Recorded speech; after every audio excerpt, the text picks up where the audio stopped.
রাসূল করিম সাল্লাল্লাহু আলাইহি ওয়াসাল্লাম বলেন, আফশুস সালাম, সালামের প্রচলন করো, তাসলামু, তোমরা শান্তি নিরাপত্তা লাভ করবে।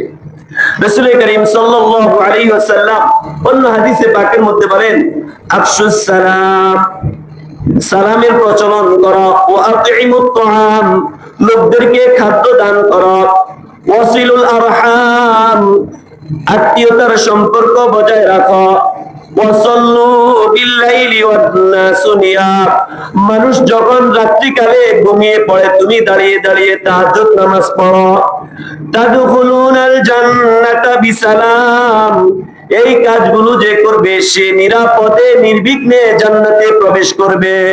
সুবহানাল্লাহ। এই চারটা কাজ যে করবে নিরাপদে নির্বিঘ্নে, নিরাপদে বলতে কি বুঝছেন? তার হিসাব নিকাশ হবে না, নিরাপদে কোনো বাধাই থাকবে না, নিরাপদে জান্নাতে প্রবেশ করবে। চারটা কাজ। আফশুস সালাম, এক নম্বরে হলো সালামের প্রচলন। ওয়া আতিমুত তাআম, লোকদেরকে খাবার খাওয়াও, খাদ্য খিলাও, অভাবীদেরকে। ওয়াসিলুল আরহাম, তিন নম্বর, আত্মীয় স্বজনের সাথে সুসম্পর্ক রাখো, খোঁজ খবর রাখো। আত্মীয় স্বজনে তুমি অত সম্পদশালী না, আত্মীয় স্বজন কিছু পাওয়ার জন্য সম্পর্ক চায়, একটু খবর নাও, সুখে দুঃখে পাশে দাঁড়াও, খোঁজ খবর নাও, কি করতেছে, ভালো মন্দ উপদেশ দাও, কাছে দাঁড়াও, এটাই চায়।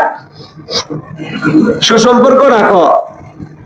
চার নম্বর, ওয়াসাল্লু বিল্লাইলি ওয়ান নাসু নিয়াম, মানুষ যখন ঘুমিয়ে পড়ে রাত্রিবেলা তুমি তাহাজ্জুদ নামাজ পড়ো, তাহলে নিরাপদে নির্বিঘ্নে জান্নাতে প্রবেশ করবে।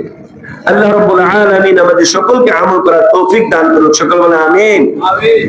মুহতারাম হাজিরিন, আল্লাহ রাব্বুল আলামিন সালামকারীকে সালাম দিবেন, যারা সালামের অভ্যাস গড়ে তুলবে, বেশি বেশি সালামের প্রচলন করবে, আল্লাহ রাব্বুল আলামিন তাদেরকে মৃত্যুর সময় তাদেরকে সালাম দিবেন। সুবহানাল্লাহ বলেন। কে দিবেন? আল্লাহ রাব্বুল আলামিন। কুরআনুল কারীমে সূরা নাহলের মধ্যে আল্লাহ রাব্বুল আলামিন বর্ণনা করেন, আল্লাযীনা তাতাওফাহুমুল মালাইকাতু তাইয়্যিবিনা, ওই সকল লোকদের মৃত্যু আল্লাহ রাব্বুল আলামিন পবিত্র অবস্থায় ঘটাবেন, যারা বলবে ইয়াকুলুনা সালামুন আলাইকুম, ফেরেশতারা তাদেরকে বলবে সালামুন আলাইকুম, তোমাদের প্রতি সালাম, উদখুলুল জান্নাতা বিমা কুনতুম তা'মালুন, তোমাদের কৃত কর্মের কারণে তোমরা জান্নাতে প্রবেশ করো। কৃত কর্মের কারণে তোমরা ভালো কাজ করেছো, এই কারণে তোমরা এখন জান্নাতে প্রবেশ করো। এখন জান্নাতে প্রবেশ করার সময় এসেছে। মুহতারাম হাজিরিন, এভাবে মৃত্যুর সময়, কবর থেকে ওঠার সময়, আল্লাহ রাব্বুল আলামিন জান্নাতে প্রবেশ করার সময় এভাবে সালাম দিবেন।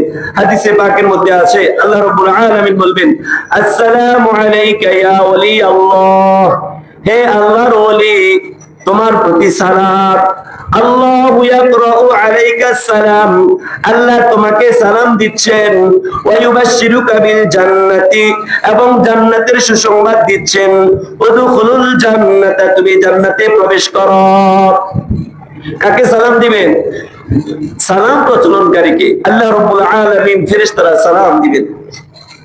মুহতারাম হাজিরিন, যখন কবরে রাখা হবে, কবরের পর এভাবে কবরের মধ্যে, কবর থেকে ওঠার সময়ও আল্লাহ রাব্বুল আলামিন এভাবে সালাম প্রেরণ করবেন ফেরেশতাদের মাধ্যমে। জান্নাতে প্রবেশ করার পর ফেরেশতারা দলে দলে বিভিন্ন দিক দিয়ে গেট দিয়ে প্রবেশ করবে আর সালাম দিতে থাকবে।